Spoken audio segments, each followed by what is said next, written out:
I first got the idea for Darktown when I was reading about Atlanta history, and I learned that in April of 1948, the city of Atlanta hired its first 8 black police officers. The mere fact that these 8 African-American men got to wear police uniforms was a very big deal at the time. It's still the Jim Crow South. There are so many things that these 8 men were not allowed to do. They couldn't ride in the front of a bus. They couldn't eat in a restaurant. They couldn't work out in a public park. Yet in addition to being these second-class citizens, they were also police officers. They were employees of the city government. They were upholding social order, but also upholding Jim Crow laws. What would it have been like for them, and what would it have been like for the community around them? Typically, your detective, your cop, they can question anybody. They can talk to anyone. They can follow the story wherever it goes. But these 8 black men live in a world of so many restrictions, and I thought, as a storyteller, that opened up lots of interesting possibilities for scenes that had never been written before.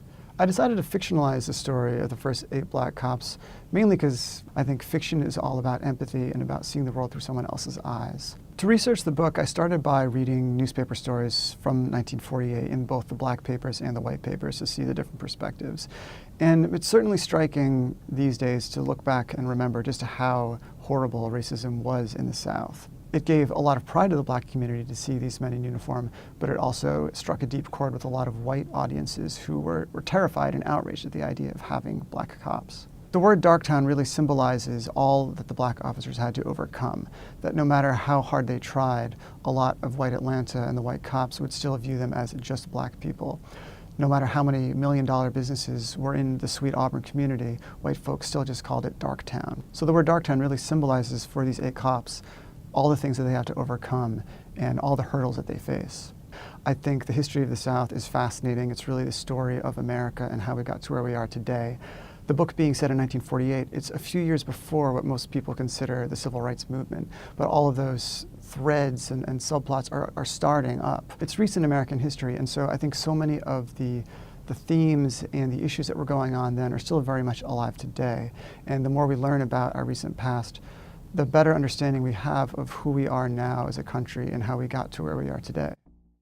So I'd been thinking, in the back of my mind, it sure would be nice to write a book set in Atlanta. And then I learned the story of Atlanta's first black cops, and that got my mind Where'd you learn that from? Where'd I learn it from? Mm-hmm. So I had a bunch of friends who were also newcomers and writers, so had to quickly learn about Atlanta. And one book they all kept mentioning was Where Peachtree Meets Sweet Auburn by Gary Pomerantz, who was a former AJC reporter. And it's a great book. I highly recommend it. It follows 2 families, one African-American and one white, through about 150 years of Atlanta history. It starts before the Civil War and goes up to the Olympics. But smack in the middle of this 700-page book, there's a 4 or 5-page passage about the circumstances surrounding the hiring of the city's first black police officers. There were 8 of them in 1948. And the politics behind why it happened then was interesting, but what really grabbed me was he mentioned that they could only patrol white neighborhoods, they could not drive squad cars. There was a law on the books, either a city law or a state law, that African Americans could not drive government-owned vehicles. They couldn't use headquarters. So for their protection, they couldn't use headquarters. They instead got to open their own precinct in the basement of the Butler Street YMCA, which That's down the street, around the corner. So that was their precinct, the basement of a Y. Now, this is an interesting moment because I don't know whether you noticed or not, but you just told a black story and you're not.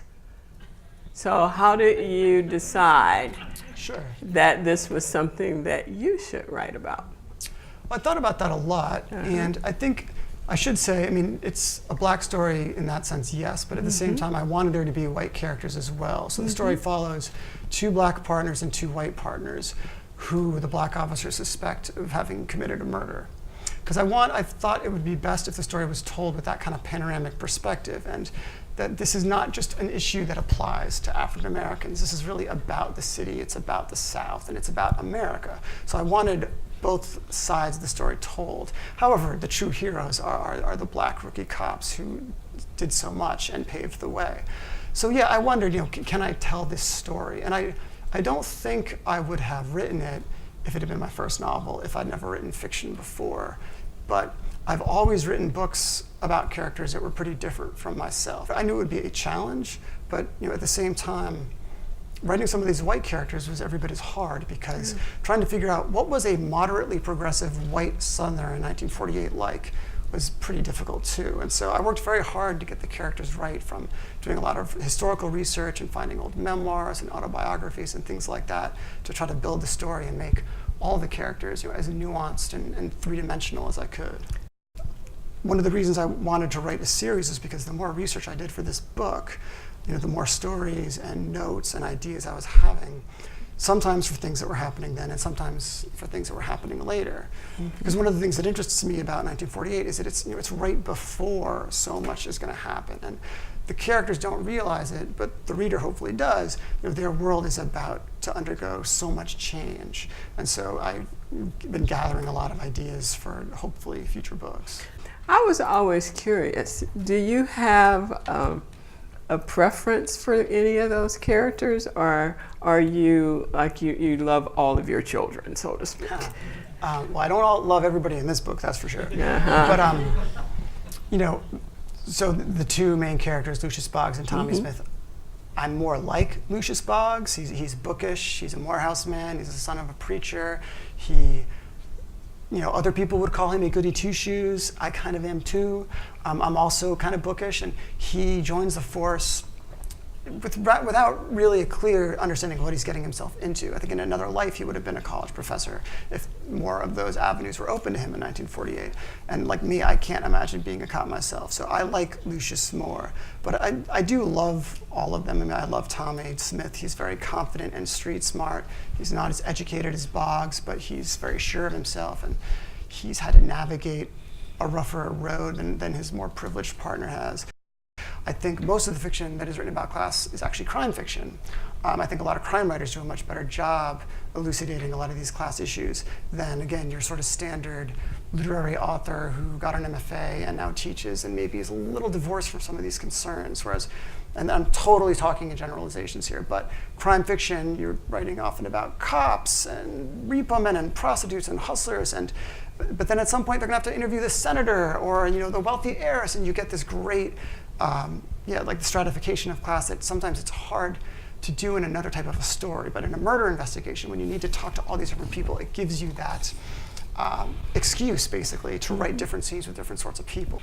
And so what do you do with women in the book? Not as much as I wish I did, to be completely honest.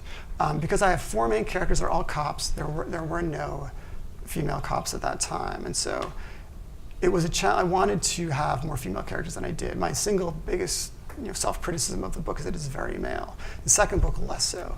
Earlier in the book, in earlier drafts, there were more, some of their family members were more richly drawn, and there were some scenes that got cut, which I felt bad about, but I understood why. So there are female characters in the book, but they aren't as integral to the plot as I wish they were. But I think that was one of the challenges, too, of writing about that time period, is that, I mean, not only were the races segregated, but the genders had very different tasks, and it was difficult to always have plot-based reasons to bring them together. So I wish there were more women in the book. One of them is a brothel madam, which again, I didn't want her to get stereotypical, so I tried to make her unusual. But as I wrote the book, I was like, gosh, I can see why you so often see that really annoying character in TV and film and books of the suffering wife of the cop who complains, oh, honey, you're always out late. And it's always such a boring, flat character, and I didn't want to go there. So as a result, I didn't go there. Yeah. Well, there's a brothel madam, but there's the victim.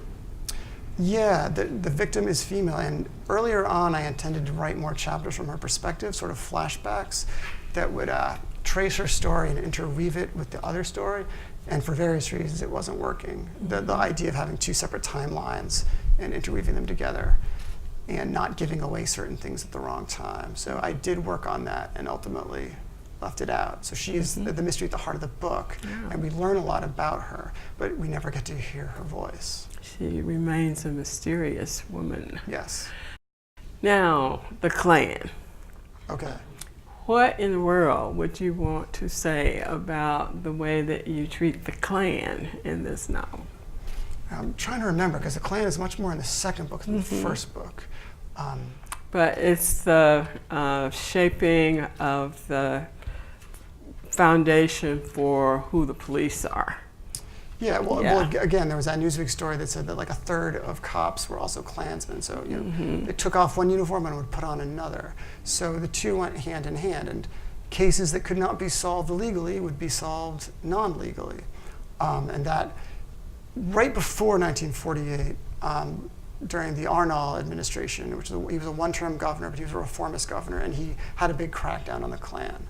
And so some of the characters in this book, more so the second, are very disgruntled and embittered because they feel that the Klan was unjustly cracked down on, and they want to sort of bring back the Klan in all its glory. They were discriminated Exactly. against. It was a tough time to be a Klansman. And it would come back again in the 50s and 60s. Like the 20s was sort of the second coming of the Klan, or the 10s and 20s, and then we would have the third coming as direct result, backlash to the civil rights movement. So it was relatively quiet at the time of this book, but it's certainly still there. And an organization like that derives a lot of its power just from being in the shadows and being somewhat mysterious. You asked what kind of writer I am. My other books dabbled in genre, but with this one, I was like, okay, this is a crime story. Like, I'm not going to overthink the genre thing, because I did overthink it when I was younger. Again, like, writers breaking in, they want to be taken seriously. They want to be seen as a literary novelist and not a thriller writer, because that's supposedly less artistic. And so, I dabbled with the genre, but I always wanted to make sure I was considered literary fiction. Whereas with this book, I was like, I'm done worrying about it. This is a story about cops. There's a murder. It's a crime novel. It's a murder mystery, and I'm okay with that, because I think any genre, any kind of storytelling done well will be artistic and can resonate. Like, sure, there are some bad airport thrillers that you read on the plane and forget when you land, but there's also some bad literary novels that you forget about after you finish them. So I think the crime novel has a lot of potential. And I read an interview recently with one of my favorite writers, his name Jonathan Lethem, and he's written very different types of books, but maybe 3 of his books have been modeled after the kind of classic Raymond Chandler hard-boiled detective story. So he's promoting his new book, which is another mystery. And he said, to me, the hard-boiled detective story has always felt like a sonnet. I was like, oh, I love that, because I see what he means. Like, a sonnet is very rigid. There's a certain structure, a certain number of lines and syllables that you can't break. But within that very rigid form, you can experiment and do so many different things. And so within the formula of there's a murder mystery, there's a body, there's a detective or some sort of person looking into it, within that you can do a lot. And I tried with Darktown to tell a police murder mystery in a new way, by dramatizing what these 8 men had to do, how they were cops with an arm tied behind their back, and how a lot of the scenes that a murder mystery writer would think, okay, they're going to go interview this person, they're going to go follow this person. Like, well, no, they can't interview that person because they're not allowed in that part of town. Well, they can't follow this person because they're going to stand out because that person's white and they're black and they're going to notice a black person's driving in the neighborhood. They would call the records department to pull a file on a suspect, but the records lady who's white says, screw you, and hangs up on them. So all this expected scenes couldn't be done or had to be done differently. And to me, that made it fun and made me want to try this project.